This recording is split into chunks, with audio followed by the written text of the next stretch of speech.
बांग्लादेश में पिछले साल हुए नाटकीय घटनाक्रम के बाद वहां की प्रधानमंत्री शेख हसीना ने पीएम का पद छोड़ दिया और वहां से वो भाग गई। इसके बाद बांग्लादेश को लेकर कई हैरान कर देने वाली घटनाएं सामने आई हैं। इसमें एक समय में दुश्मन रहे पाकिस्तान के साथ बांग्लादेश की नजदीकी भी सामने आ रही है। भले ही दोनों देशों के संबंध तनावपूर्ण रहे हों, लेकिन पिछले महीने दोनों देशों ने पहली बार सीधे व्यारा शुरू किया, जिसके तहत बांग्लादेश ने पाकिस्तान से 50,000 टन चावल आयात किया है। इसके अलावा दोनों देशों के बीच सैन्य संपर्क और सीधी उड़ानें भी शुरू हो गई हैं।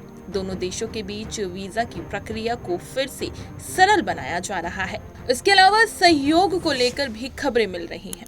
एक वक्त पर यानी 1971 में वो बांग्लादेश ही था जो पाकिस्तान से अलग होने के लिए युद्ध कर रहा था। 9 महीने तक चले इस युद्ध में भारत ने बांग्लादेश का साथ दिया था। ऐसे में बांग्लादेश का फिर से पाकिस्तान के साथ नजदीकी बढ़ाना उसके लिए कितना सही है, ये तो वो ही जाने।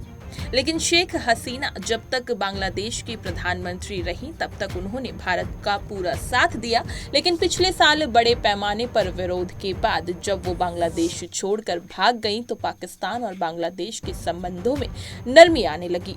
ये भारत के लिए चिंता का विषय है, क्योंकि भारत और बांग्लादेश की सरहद पार करना मुश्किल काम नहीं है।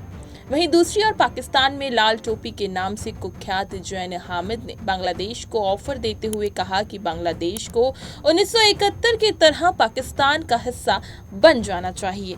उसने कहा कि पाकिस्तान से बांग्लादेश को अलग करने का फैसला उनकी पुरानी पीढ़ियों ने किया था। अगर बांग्लादेश फिर से पाकिस्तान का हिस्सा बनने को तैयार है तो हम उनको गले लगाने के लिए आज भी तैयार हैं।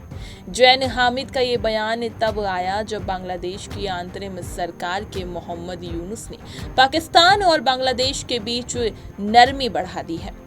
ऐसे में क्या सच में बांग्लादेश के पाकिस्तान में शामिल होने की उम्मीद जताई जा रही है? अगर कोई देश किसी दूसरे देश को अपने में मिलाना चाहे तो क्या वो ऐसा कर सकता है और इसके क्या नियम हैं? लेकिन किसी देश को दूसरे देश में शामिल करने के लिए कोई सीधा कानूनी तौर पर बाध्यकारी प्रक्रिया नहीं है। हालांकि आमतौर पर ये एक जटिल प्रक्रिया है जिसमें कई चरण शामिल होते हैं, जैसे कि बातचीत, जनमत संग्रह और कानूनी समझौते। शामिल होने की इच्छा रखने वाले देश को उस देश से बातचीत और समझौते करने होते हैं, जिसमें कई शर्तें भी शामिल होती हैं। इसके अलावा जनमत संग्रह के आधार पर यह तय किया जाता है कि आखिर कितने लोग दूसरे देश में वेल के लिए राजी हैं।